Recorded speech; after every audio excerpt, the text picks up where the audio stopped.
Hey everybody, I'm Dr. Roush and I'm super excited to be teaching your Counseling Theories 2 class.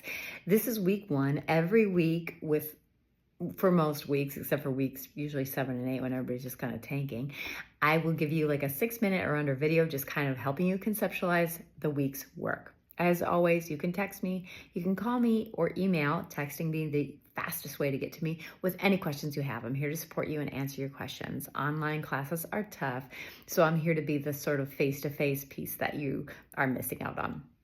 This week is my favorite topic of all. I love couples and family systems theory because whenever you have an individual coming to counseling, they have a history of a family. Even if they are separated from their family, they've created a boundary or a cutoff from their family still impacts them.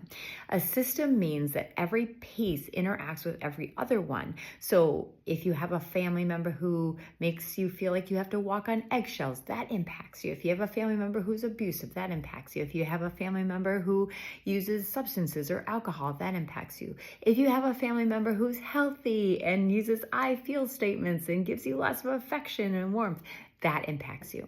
Even the absence of a person impacts you because the act of not communicating still causes your brain to have to remember, oh, I don't communicate with that family member. It's every time you make one piece or one change, it changes everything. So often when people go away to college and they start to have different ideas and ways of thinking about things and they come back to their family unit, they've changed a bit and the family wants them to go back to the way they were because families seek to maintain homeostasis, which is just a fancy word for equilibrium, which is just a fancy word for balance.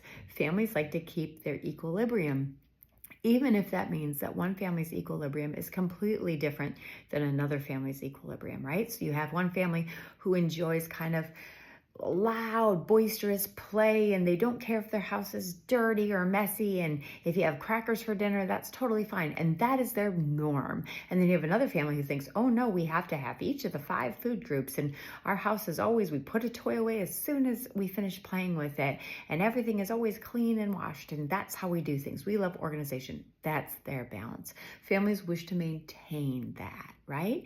And so one family saying that things are chaotic might be totally different than another family saying that they're chaotic, but we still go with the definition that the family provides us. We usually have one identified patient. The person who calls in to make the appointment is usually the most invested in the process. And then we usually have folks who aren't that invested. They either think that they're going to be doctor-filled or psychoanalyzed, or that it's not going to work. And usually what they believe is kind of how they're going to treat it. We give everyone in the family system equal time. That means if you're 6 or you're 60, you get the same respect and amount of time to talk and give your point of view. This is different for a lot of families who will tell people to not talk or to keep their things to themselves. You'll see people are created as different roles for the family, like the scapegoat or the family hero. Those things are all important. And as we learn about the history of your family and of our clients' families, we realize that there are certain cycle breakers. So we believe that unless someone really works to recognize a pattern and work against it, those patterns will continue. So high educated parents will tend to have high educated kids unless somebody breaks that. Parents who lose custody of their children will tend to have kids who lose custody of their children. We see those patterns continue. When we have a cycle breaker, when we have someone who says this doesn't feel right for me or this doesn't feel right for my family, it creates a huge shift in both their family of origin and the families that follow them that they've created. We want to have cycle breakers for the things that aren't healthy for that family anymore, but that takes a lot. Remember how I said a family wants to maintain balance? Even if a family member is trying to better the family or better themselves, we still have folks who wish to keep the family the same, and that makes it really, really tough.